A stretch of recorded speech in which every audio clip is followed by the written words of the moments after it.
Nature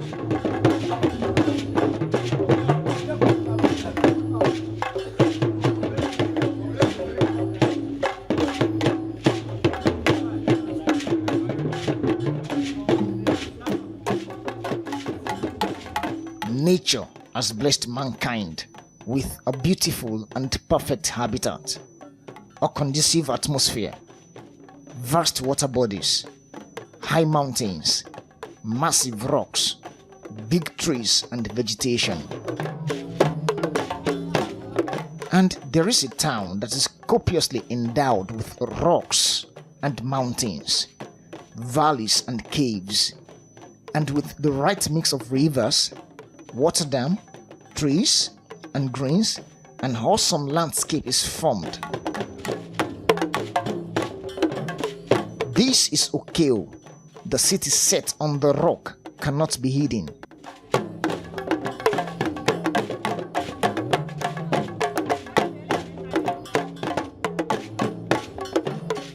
Okeho derives its name from the mountains, rocks, valleys and caves that are interlocking in Okeho's topography. Oke means mountain, rock or hill, while hill means cave and can loosely mean valley. This town, Okeho,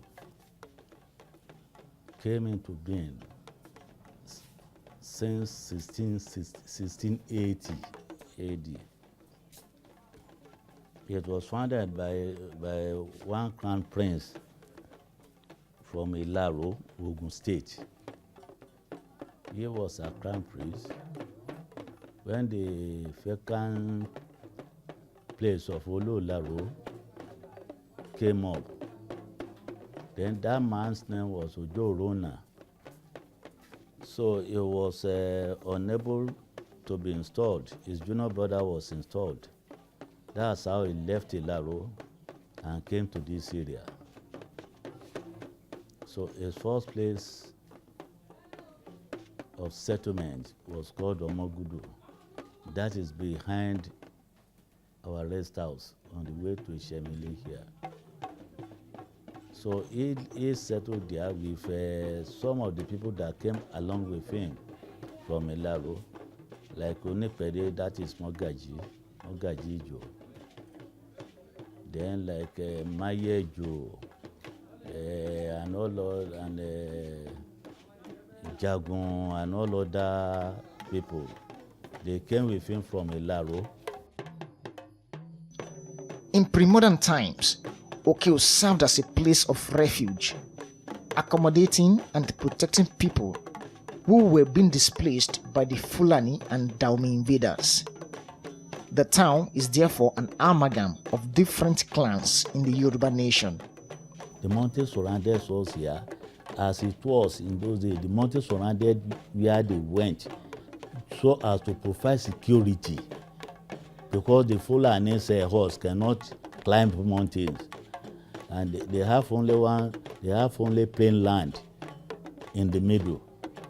So and our forefather, they said they built a wall fence across all the area. There wasn't any big road there, no. They went to that area just because of security, so that the Fulani horse cannot climb a mountain, and they equally make a wall around the town as a whole. Okeho exemplifies unity in diversity and typifies strength in unity. Nigeria as a country can learn from the town in that whatever the odds, people with differences can live, survive, and thrive together. After one Onjo died, they've already accepted Onjo from that Ilaro family as being their head. So when one died, they either installed the son or the junior brother. So things have been going on like that until around 1894, when Onjolabi was installed. That's how they started rebelling because each one of them too wanted to head the town. They don't want the authority, they don't want an authority from Onjo to be coming to their area. You know, those small towns they had already become quarters then, and they are still quarters today, under Okeho. So when that man was reinstated by the Alaafin and the Captain Boa, they removed Etielu. Etielu went into exile at Ise. They later brought him back when they discovered that Captain Boa has traveled to Ibadan. The Oyinbo man has traveled back to Ibadan. Then it was when the Oyinbo man came, when he came back, Alaafin too was not satisfied with what our chief did by then. They wanted him, but they reinstated him again. That was the second time, but he was later killed. So after his death, another Oba was installed. Was it not Onjo Adeola? Adeola, he spent like 11 or 12 years. He died naturally. Then another Onjo was installed. I've forgotten the name. He was removed before Onjo Adetan, the junior brother of that Labi, was installed. So Onjo Adetan was my great-grandfather. During the colonial days, the British government saw Okeho as a strategic town and related to it as the first port of call and point of contact for other neighboring towns. The Igbo people brought customary court to Okeho. That was Okeho, Ahuru hold Okeho. That barricade was where they said Captain Boa or Captain Ross. That's where they used to stay in those days. So the Oyinbo people and the Alaafin then compelled our forefathers to come back to our former place here in 1917. That makes it 100 years of our returning to our place of origin. They said every compound should have pit toilet in which our people engaged. You know, illiterate by they said they cannot be using an area to out of their houses. They cannot carve out some areas in their place to mess up the place, because they have distant places where they used to go and heal themselves. Where they go to like a mountains area, because that place was surrounded with big mountains. So then they went against him for accepting the authority of Oyinbo, for accepting what the Oyinbo man, what he introduced. They went against him and removed him and removed Onjo Adetan, because it was during his time customary court was first introduced, and pit toilet and toilet. The toilet should be in every houses.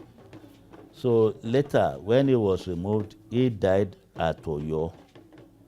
When he died around 1917.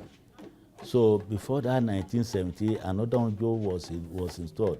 He left. They dethroned him around 1914. You hear? So Onjo, then they installed another person. Some people they used to face that time because of their annoyance, because of their misunderstanding, may not be related to the king's line. They just installed him. So another Onjo, the last Onjo that was killed there was Onjo Lukitibi. He was killed in 1916. He was installed in 1914. Then killed. They said the man was bad according to story. So he was killed in 1916, October 16, 1916. So when he was killed, then the town scattered. Everybody went to different places, went to different villages and towns around this area, like Hawaii, Ìpàpọ̀, Òtu, Ìpàpọ̀, Ìṣẹ́yìn, Ìṣí. So, and that 1916, Ìṣẹ́yìn riot also came in. That 1916, which they killed our harbor here. I think they killed one Ìṣẹ́yìn there. And there was uprising, Ìṣẹ́yìn and Okeho uprising of 1916. And Oyinbo people got some of them, some of them were executed. I've forgotten their names. So some of them were, to the extent that the Oyinbo people came to Ìṣẹ́yìn and they made sure that the town was in peace. Oral tradition has it that the Onjo of Okeho was regarded and referred to as the Onjo of Okeogun, and events gave credence to this recognition. For instance, though Islam had become prominent in Yoruba land, Christianity was later introduced by the whites. Christian missionary activity started in Okeho before most places in Okeogun. The first church in Okeho was established by the Baptist missionaries in 1903. The first primary school in this region was established by the Baptist Church in 1928. Okeho Igono Grammar School was established in 1965.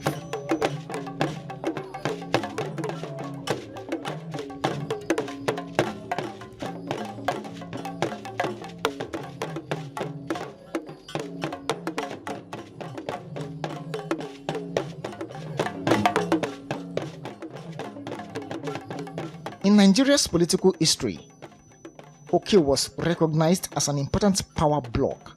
Major General Adeyinka Adebayo, the military governor of Western States, visited Okeho in 1968. Also, the presence of NCNC, MPN, and UPN was strongly felt in the town.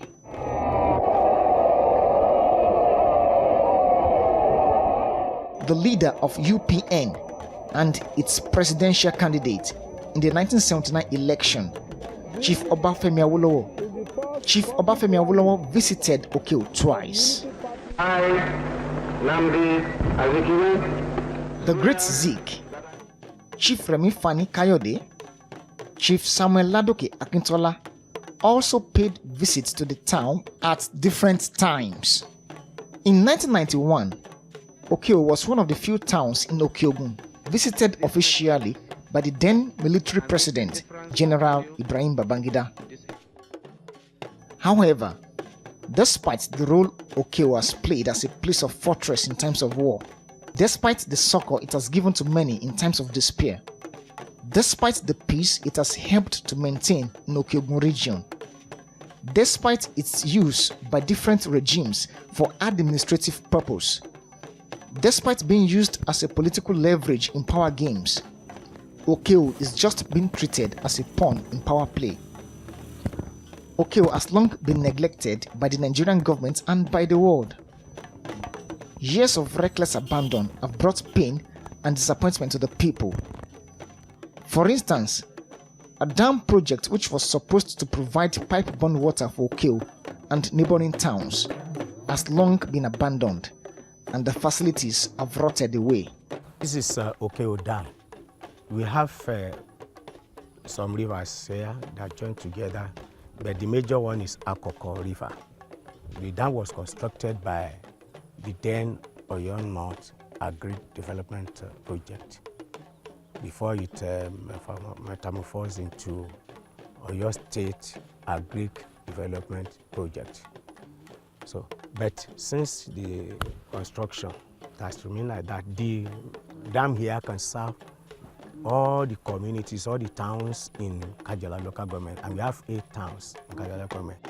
Okeho Igono Road, which links Nigeria to its West African neighbors via Republic of Benin, has been destroyed by gully erosion, cutting off the two towns away from each other, making farms inaccessible.